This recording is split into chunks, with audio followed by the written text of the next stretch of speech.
Admiral Zelorn drifted through the dimly lit command deck of the Eclipse of Insight, her 8 iridescent eyes shimmering as they tracked streams of data across the holo display. Around her, the bridge crew, each a veteran of 1,000 light-year expeditions, waited in tense silence. Against the backdrop of deep space, the human warship loomed like a silent specter, sleek, angular, and impossible to decipher. "We're within hydrogen range," announced Lieutenant Saul, his voice betraying a hint of awe. "Visual feed is stable, but all sensor arrays are reporting nothing consistent." At Xylorn's nod, the image cascaded across the central holoscreen. The human vessel's hull shimmered faintly, as though coated in a layer of living mercury. Pulses of pale blue light ran beneath its surface in fractal patterns, too intricate for any known SciFi technology. "Commence active scans," Xylorn ordered, voice low and precise. "I want full-spectrum Tachyon probes, gravimetric resonance mapping, psionic echo triangulation, everything we have. Leave no particle unmeasured." The bridge erupted into coordinated motion. Holographic tendrils unfurled around the Eclipse, each probe firing in a silent volley toward the human cruiser. For a heartbeat, the sensors glowed with confidence, every array operating at peak resolution. Then the readings collapsed into chaos. Energy signatures spiked without warning, oscillating between subspace frequencies that no SciFi physicist had charted. Hull composition scans returned contradictory materials: ceramic steel alloy, bioluminescent polymers, even crystalline ice cycling every few seconds.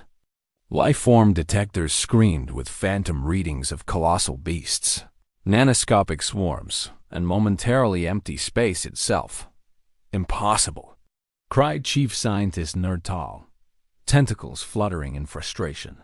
"Our quantum scanners have never been defeated so completely. They should at least yield partial structural data." "Yet here we are," Xylorn murmured. She activated the tactical display. Blue and green tracings flickered across the model of the human ship. "They're actively manipulating our probes, reconfiguring the return signals in real time. Someone on that vessel is writing their own algorithms faster than our systems can adapt." Below decks, the hum of the warp core slowed as energy was siphoned to bolster defensive matrices. The SciFi had encountered deception before false cargo manifests. Cloaked scout vessels, holographic decoys, but never on this scale. Here, the enemy weaponized uncertainty itself. "Admiral," came the anxious voice of Captain Elsar from comms. "We've detected localized bursts of psionic interference patterns that resemble high-order cognitive signatures. Are they thinking against us?" Xylorn's multifaceted eyes glinted. "Perhaps. Or perhaps our sensors are too crude to parse their minds directly, and we're merely picking up echoes of their cloak's modulation. Either way, they're controlling the narrative of every scan." She turned to face the crew. "Lower shields. Divert power to long-range visual spectrometers only. We'll observe from afar until we understand their gambit." A collective gasp swept the bridge. To weaken shields in the vicinity of an unknown warship was unthinkable. But Xylorn knew that brute force would yield nothing. Humans reveled in the unpredictable dot. As the Eclipse drifted back to a safer distance, the human cruiser glided forward, silent, confident. Through the viewport, Xylorn glimpsed its angular prow, the insignia of Earth Command etched in shifting silver. And in that moment, she understood that this was more than a technological puzzle. It was a lesson. "In our empire," she said quietly, "we conquer by knowing our enemies down to the last photon. But these humans, they weaponize the unknowable." Nerdtal lowered his head in agreement. "What do we do next, Admiral?" Xylorn allowed herself a small, rare smile. "We learn. We adapt. And when they least expect it, we strike with a strategy born of chaos." Behind her, the holodisplay continued to cycle through garbled readings. But Xylorn already had a new directive forming in her mind. Send a covert reconnaissance probe, one unburdened by logic, into the human ship's voided envelope. If anything could unravel their secrets, it would be a little bit of human-style unpredictability turned back on them. The Eclipse of Insight powered up its stealth subspace beacon, preparing the next gambit in a cosmic game where the rules had just been rewritten. And somewhere within the living labyrinth of that human warship, the architects of this grand enigma watched and waited, confident that the smartest minds in the galaxy still couldn't see what was coming. Asterisk. General Ava Morales stood at the head of the War Council table, the holoprojector casting a three-dimensional model of the SSV Dauntless above her fingertips. The chamber's walls, reinforced graphite interlaced with seismic dampeners, pulsed with the low thrumming of Earth's orbital defenses. Around her sat the brightest minds in human military science and some of the politest skeptics of her plan. Lieutenant Commander Rajesh Raj Chun cleared his throat. General, the Zephyr scanners, they're relentless. They've deployed every known probe tachyon bursts, neutrino scanners, entangled particle interrogators, and yet they still can't lock onto our ship's hull. Sensor returns are, well, meaningless gibberish. Morales nodded, her expression unwavering. Precisely. They expect a symmetrical, algorithmic response, give them chaos instead. With a flick of her wrist, the Dauntless schematic shifted to reveal the whole integrated quantum cloak, a latticework of sub-micron filaments woven into the ship's superstructure. Each filament housed a nanoscale processor, running cryptographic routines that altered the vessel's refractive index 1,000 times per second. Project these dynamic refractions outward, Morales instructed. Use the osmotic mirror shields to scatter their incoming probes, and overlay every scan with our holographic decoy matrix. The holomodel split into 4 smaller views. One showed ripples of light bending around the hull. Another tracked an incoming tachyon beam splintering into dozens of false sensor echoes. The third illustrated a field of miniature holograms, each indistinguishable from the real ship. The last flashed a readout of Zeptoscan scale randomness, being fed into each system's feedback loop. Captain Lena Ortiz leaned forward, brow furrowed. If we flood them with enough contradictory data, they'll withdraw rather than risk being wrong. Our reputation as masters of unpredictability will protect us better than any weapon salvo. Exactly, Morales said. The Zephyr Empire's greatest strength is their certainty in data. They conquer by analysis. We defeat them by invalidating every analysis they attempt. An aide stepped forward, handing Morales a data slate. She tapped it, and a cascade of intercepted Zephyr communications scrolled past. Fragments of tactical chatter, rapid-fire commands, uneasy exchanges. Scan yields, biopolymer shell. No, ceramic steel alloy. Now crystalline ice. She quoted with a hint of amusement. Admiral Xylorn requests immediate recalibration of psionic echo arrays. They don't know what to believe. Lieutenant Chun smirked. I hear even their telepathic probes are returning gibberish. They detect immense neural signatures, almost like the ship itself is sentient. Morales allowed herself a rare smile. Let them think that. A sentient warship is far more intimidating than a few thousand Marines. She turned her gaze to the large viewport, where the real Dauntless floated against a star-sprinkled void. Ready the fleet, she ordered quietly. We won't chase them out of the sector yet. Instead, we'll maneuver around them, let them see our complement of cruisers, carriers, and frigates. Every visual tell will reinforce the illusion. Powerful, numerous, and utterly inscrutable. Fleet movements confirmed, reported Admiral Kojombeki via SecureCom. They're maintaining distance, but they're curious enough to shadow our carriers at long range. Good, Morales replied. Let them tail us. Every frigate that sweeps our flanks will be another data point that fails to match. Their analysis will collapse. Below decks, the Dauntless's engineers monitored the whole matrix's performance. Dr. Elena Vasquez, Chief Quantum Systems Architect, adjusted her console. "We're feeding the cloak 5 different random seed algorithms this cycle," she reported.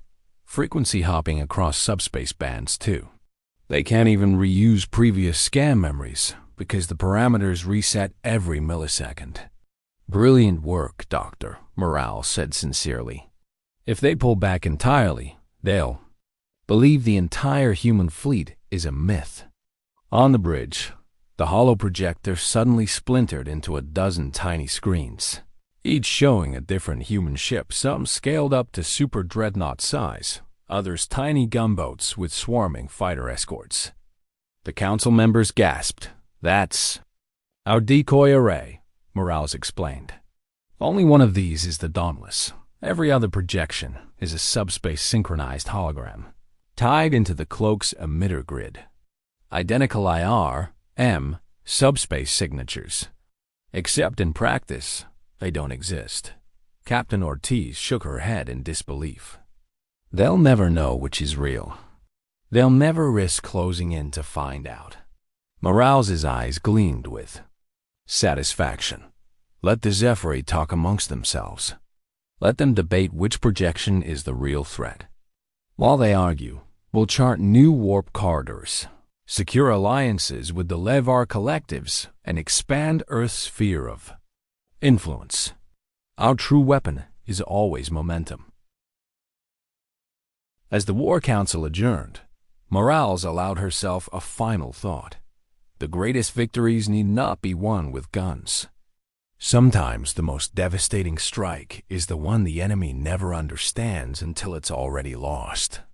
And in the silent corridors of the SSV Dauntless, humanity's message was clear. Predictability is a trap in chaos, is the deadliest cloak of all. Asterisk. The eclipse of insight drifted through the silent void of Vera Prime's outer system, its hull bathed in the cold light of distant suns. Admiral Zelorn stood before the command dais, 8 eyes fixed on the holoscreen arrayed with streaming data. Around her, the Crisis Council tactical officers, xenopsychologists, quantum engineers waited with measured tension. For weeks, they had pursued humanity, probing, decoding, recalibrating, and always failing. "Status report," Xylon commanded, her tone steely. Lieutenant Saul tapped a glyph pattern console. All sensor logs exhibit the same paradox. Every probe we launch returns self-contradictory metrics. Their hull composition cycles through at least a dozen materials, none of which match reality. Psionic echo arrays detect neural signatures larger than any known biosphere. Our visual tailing yields dozens of dauntless projections, yet no way to distinguish the genuine vessel. Chief Scientist Nertal swiveled his tentacles impatiently. "We have tried every frequency, every modulation schema. Our subspace analysts are at a loss. The humans have weaponized uncertainty." Xylorn allowed a moment's silence to settle long enough that her officers leaned forward, expecting revelation. She activated a new channel and the viewport. Behind her rippled into a live feed of the human fleet drifting near Jupiter's L2 point. "Observe," she said. "They hover beyond our reach, confident. But confidence isn't knowledge." On screen, 3 squadrons glided in perfect formation, their hulls cloaked in shifting refractive patterns. Around them, the emptiness of space. In the distance, a lone Probe 55 glimmered faintly and inconspicuous, silver dark drifting like a lost mote. "Probe 55 was our last hope," Xylon continued. "We slipped her inside their decoy field under stealth cloak, rigged with our most advanced nano-psionic resonator. She should feed us direct readings from within the human matrix. Yet her last transmission was noise." Her officers exchanged glances. The Probe 55 should have lasted for days. Its battery and quantum entanglement core were superior even to Zephyr standards. The silence so quickly meant the humans detected and neutralized it. Analysis? Xylorn prompted. Ironstone's voice trembled slightly. Their internal defenses are adaptive. Probe 55's signal was swallowed by a cascading feedback loop, millions of nanoscale holographic emitters. Inside the hull, the probe's psionic resonator was overwhelmed by a field that actively reconfigured its own topology in response. Xylorn's many eyes narrowed. They fought back with their own unpredictability. She turned away from the holoscreen, pacing between the crystalline pillars of the command deck. "We have two choices," she said at last. "Continue this fruitless chase, or shift tactics." Captain Ilsar inclined his head. "A diplomatic overture, Admiral? To parley with a species that cloaks its thoughts in static?" "Not diplomacy," Xylorn corrected. "Observation. Let us shadow them where they choose to reveal themselves. Terrain is the only map they cannot scramble. We will place our vessels at fixed coordinates behind gas giants, near asteroid belts, at warp node junctions. Let them come to us." Lieutenant Saul's eyes widened. "But if we're stationary, they could still cloak. And yet, they cannot hide warp network entrances," Xylorn interrupted. "Their navigators must plot corridors. Every jump leaves a signature. We will monitor those and anticipate their routes." She raised a claw. "Prepare a fleet of stealth frigates. Position them along the Lyra Omega corridor. Deploy sensor buoys in the Kuiper outpost. We will watch their movements, record each subspace ripple. When they emerge, we will have the data we need." The officers moved to their stations. In the hum of the command deck, determination replaced frustration. Xylorn allowed herself a moment's private satisfaction. She was turning human chaos into a siege of patience.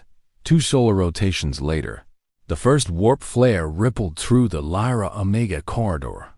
The Eclipse's long-range receivers captured the signature instantly, a triangular pattern unique to Earth Command's modified gravimetric drive.